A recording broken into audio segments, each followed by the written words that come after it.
Here's Johnny! What's that got to do with anything? I don't know. I do wish we could chat longer about movie quotes, but I'm having an old friend for dinner. That line is probably one of the most memorable lines in the entire movie that I'm referencing, because it's it's not the phrase you'd want to hear from a cannibal.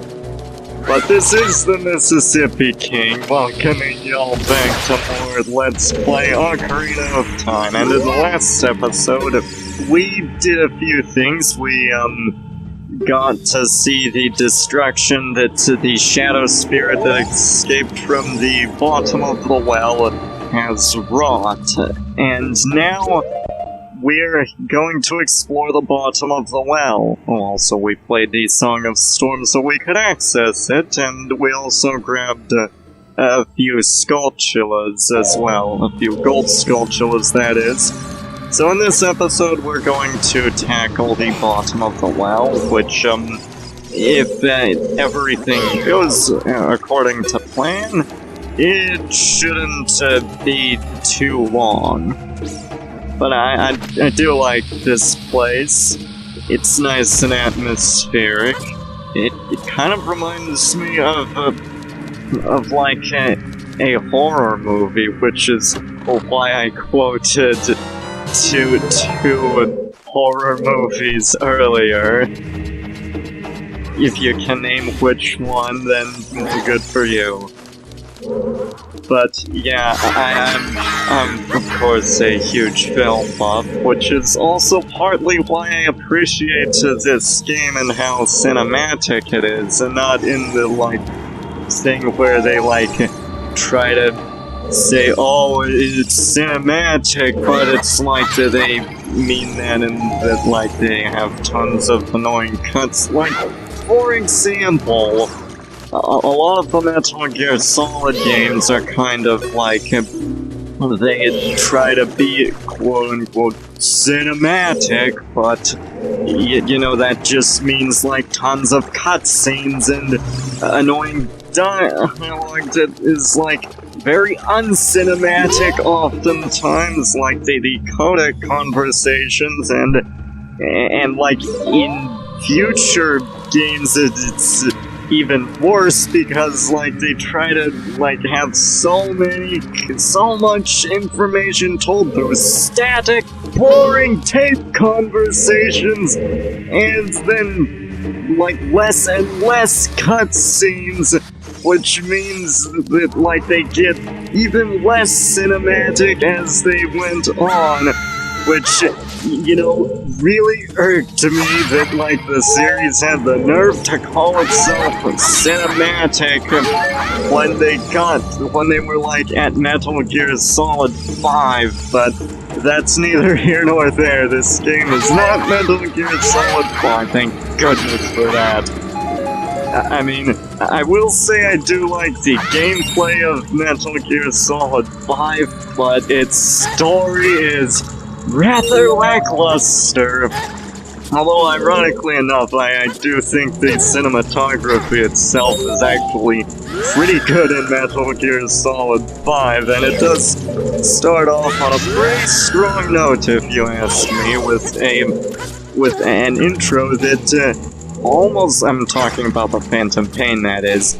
It has an intro that almost feels like a horror game, with the techniques that it uses to evoke such strange and things, and just the way that it evokes such a strong feeling of apprehension is truly impressive, and I do love the opening to Metal Gear Solid 5. It uses a lot of techniques that are found in horror games, and it's so fitting. So you see, it all comes full circle. This place reminds me of a horror game, and well, the intro to Metal Gear Solid 5 reminds me of that too, so See, my ramble wasn't completely unrelated after all. There's a method to my madness. Which, you know, isn't always the case, but in this instance it is. I mean, if everything goes as planned, then, well, this should be over fairly soon. This place is more of a mini-dungeon, although there are small keys. I don't believe the keys are actually necessary to complete it, although they could be necessary to get some of the Skulltulas. My memory's a little hazy on that, but so don't take my word for it. I am still going to be going for the keys, though, even though they're not really necessary to actually get the Lens of Truth. And this game, my point about this game being cinematic is in the sense that, like, it uses cinematic techniques and it doesn't try the, like, pseudo-cinematic approach of, like, the Metal Gear Solid series, which I do enjoy, by the way. Don't come after me for thinking that, like, I hate the series, because I don't. It's just that I don't like that they, like, try to pass themselves off as being, like, these cinematic marvels where they're not particularly cinematic.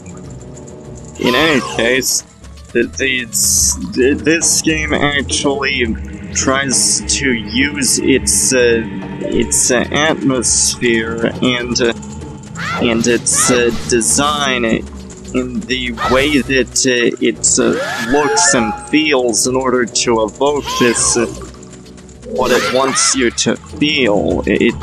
In many ways, it's the way that I would imagine a movie coming to life as a video game, if that makes any sense. It's like how if a movie was designed from the ground up specifically to be a video game, in the way that, like, it evokes its feelings, and not in the way that like Metal Gear Solid is, in that it's more like it feels like a video game trying to be a movie. Which, like, it's not a movie. This game doesn't try to be a movie because they know that it's not. And that's what I like about it so much, but maybe I should actually talk about the dungeon for once. We just got the map, for instance, which may help a bit. I mean, it's been a while since I've played through the bottom of the well. Considering how much I've been fumbling, well, I guess that's why you should practice. This is what happens, kids, when you do not practice your game. Be sure to do that. Unlike me, I mean, unless you're making a blind LP, which this is not. I have played through the game, I have beaten it, and I believe I found every hard piece. I mean, I know where everyone is. I don't know if I collected all in one playthrough. I did get pretty close. In my original file, I got up to, like, all but one. But, like, for the other playthroughs, I probably, like, got like, all of them, but not in the same playthrough, if that makes any sense. But one way, the one way in which this game is cinematic, and the way that it is fitting for a video game is like how, for example, the Redeads freeze you, and while I hate attacks that freeze you with a passion, I do like the way that it looks. It stops the screen and the camera, like, focuses on them, and it's like the way that that it, like, emphasizes it through its visuals, and this is a way that it's cinematic without using cutscenes. Take note, Metal Gear Solid. Although, I mean, considering it's Konami handling it and Kojima's gone, I haven't exactly got high hopes for the series. Especially the future. I don't think this series will have any more good games.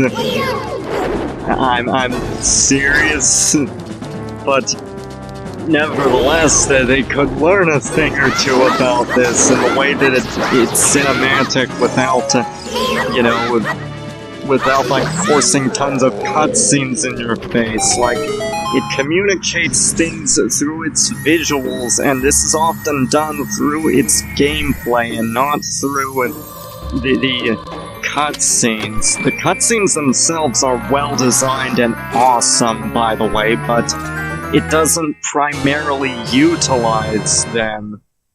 So that's one thing that sets it apart from, like, the Metal Gear games in that regard. But one thing I feel I should mention, this video may look different from the previous one, or the previous ones, that is. And while y'all may be wondering what's up with that, if y'all even notice anything, that's because I've actually switched the project to edit in 60 frames per second. You see, previously I was using like 25.5, I believe. That's 25.5 FPS frames per second. And so that may have made it look a little slower, so... And, you know, for like a game like this, it's like, I believe runs at like 20 frames per second, so it doesn't... I'm not sure it really makes that much of a difference, but let me know how this comes out. I want to know if this looks better, because, I mean, hopefully it looks smoother. And, you know, I'm not the kind of person who typically who clamors for like, everything being in 1080p 60 frames per second. But a lot of people do want that, and considering that, like, I want my audience to be pleased, ultimately I want it to look good for my audience. I don't particularly care about frame rate that much, as long as it's not, like, extremely sluggish or janky. As long as it just runs relatively smoothly, I'm quite fine with that. I don't mind 30 frames, or even things that are a little less than 30 frames per second, but a lot of people like everything being in 60 frames per second. And to be clear, I'm not saying that, like, these things suck or anything. I mean, I'm using it for this project, for instance. And the thing is, like, what I'm doing is that, like, I edit these videos in Kdenlive, that's my video editor, and so I'm setting the project for 60 frames per second, and so that's how it will turn out. And to be clear, I mean, I do appreciate 1080p 60 frames per second and whatnot, but I don't really see them as necessary, or like things that like every game has to go with, or that like you can't go without it. I'm not particularly partial one way or the other. It's just something that I appreciate, but I think is like ultimately optional. And that's the thing, like everyone's like clamoring for like everything getting like a 1080p 60 frames per second remaster, and it's like, I don't think that's really necessary. I mean, I appreciate it. I do like it when games look that good and that smooth, but again, it's not really that much of an issue for me. As long as it's playable, that's really all that matters. And I guess it's partly because, like, I grew up on old blocky PS1 games with like ugly, low poly things that like barely looked legible. That like I grew up, like, my first console was, like, back in a time when this looked really good. Back when, if I were to see this, I'd be impressed. But, like, for the PS2, when that came out, I was, like, really amazed. Like, that looked really good, and now it's, like, looks pretty silly in comparison. But, nevertheless, I mean, I do enjoy the improvements, but it's like, back when I grew up, it's like that they weren't really mandatory or like that. Like, I was satisfied for like a simple stuff. So it's like, that's kind of my take on the whole thing. And it's like, it's important for us to remember where we came from, like what we had to deal with back in the day. Like back in the day, like, you had games with, like, relatively slow frame rate, and in the PS2 days, like, 480 was considered impressive, but nowadays, not so much. And that's the thing, and a lot of people, like, I heard one time someone was, like, going on about, like, how like, Sonic Mania Plus doesn't include a platinum trophy. It's like, I'm not bothering with it. It's like, dude, that is petty. Back in my day, there were no trophies or things like that at all. Like, just beating the game was an achievement. Clearing the game 100% is an achievement. And that's kind of how I view things right now. And achievements, they're kind of optional. If you ask me, I think it's an achievement to simply beat the game, and especially to beat it for 100%. And so that's how I view it. I don't really think that it's absolutely necessary for games to be, like, to include things like platinum trophies. It's like, does that matter? If you ask me, the game itself is what matters most, not the extra frivolous stuff like whether it's 1080p, 60 frames per second. I mean, as long as it doesn't look ugly and the frame rate isn't sluggish, I'm quite alright with it. And whether or not it includes some silly platinum trophy is ultimately irrelevant for me. And that's just my thoughts on the matter. I don't really care whether they include that or not. Because it's like, everyone's saying that, like, this game or that game deserves an HD re-release, or like a remastered version where it's like 60 frames per second and 1080p HD, or like even higher than that often. They'll like say to 4K or something crazy like that. And again, I appreciate that stuff, but it's like, if you ask me, no game really needs a remake like that. If you ask me, unless it's like the original game in its original form was just an unplayable, horrible mess, or like the game hasn't aged well and just sort of needs an update to make it more fitting for modern audiences to like keep up with the times. And it's like, in cases like that, I can understand like saying that the game needs an update, because it's like, if the original game is like an unplayable mess, then like, of course, if you update it to make it playable and actually enjoyable, then, well, I have no problem with that. That's a good thing. But if you ask me, developers should focus more on like creating some more original content. So it's like, you should focus your resources on actually doing something creative, something new. And that's something that I think the industry kind of needs. It's like more of an original element to it. But nevertheless, as I was saying, one thing that I feel I should say is that, like, as far as games that, like, haven't aged well, I mean, like, that's kind of how I feel about the original Dark Cloud. Now, to be clear, it was an amazing game back when it first came out, and there are a lot of memories that I have that are attached to that game.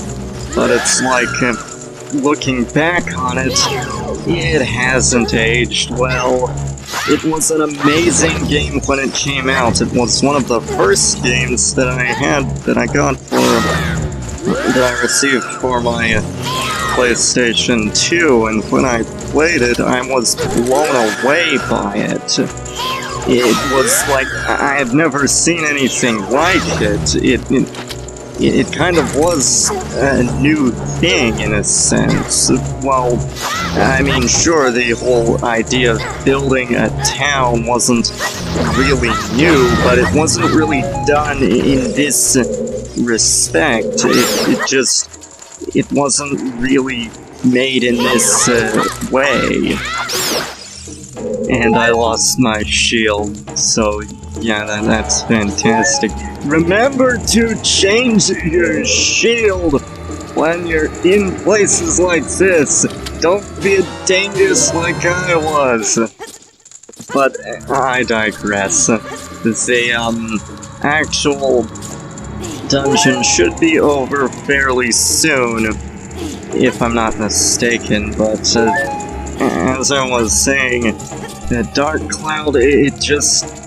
Yeah, I can understand if you were to, like, remake it and actually update it for, like, the modern world, so where it's not stiff and where it actually feels more natural and, well, I guess, for lack of a better word, accessible for modern audiences.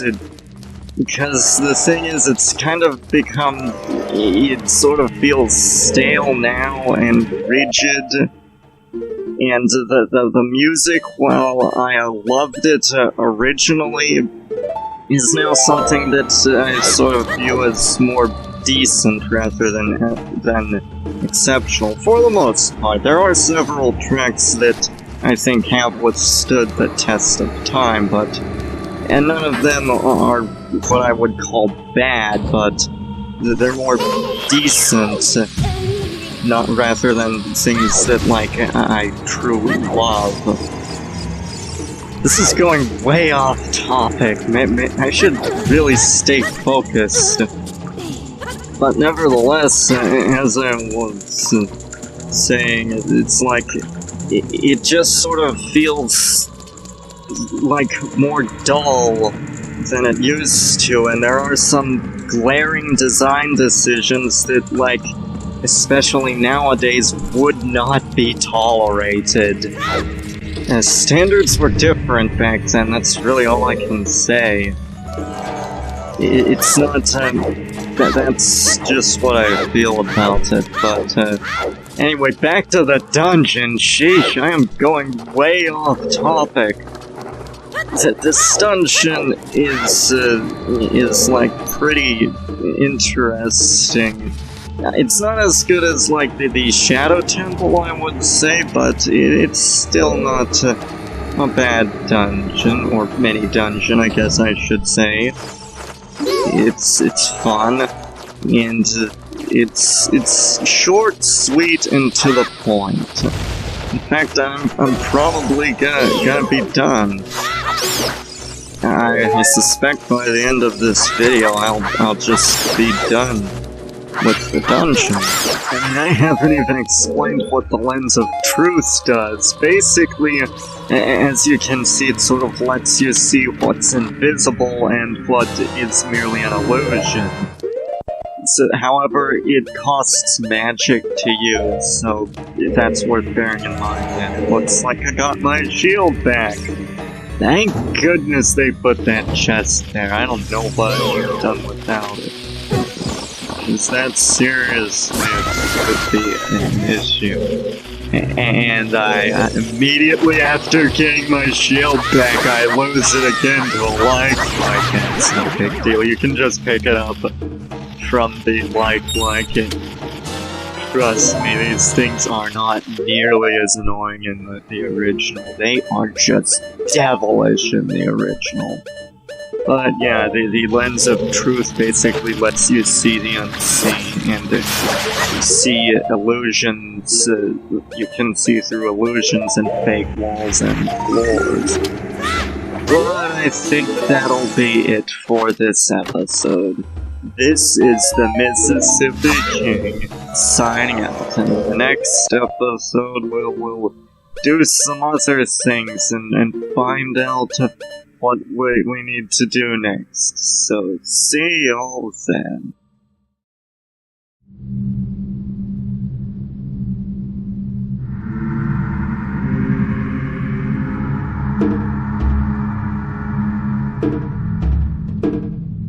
You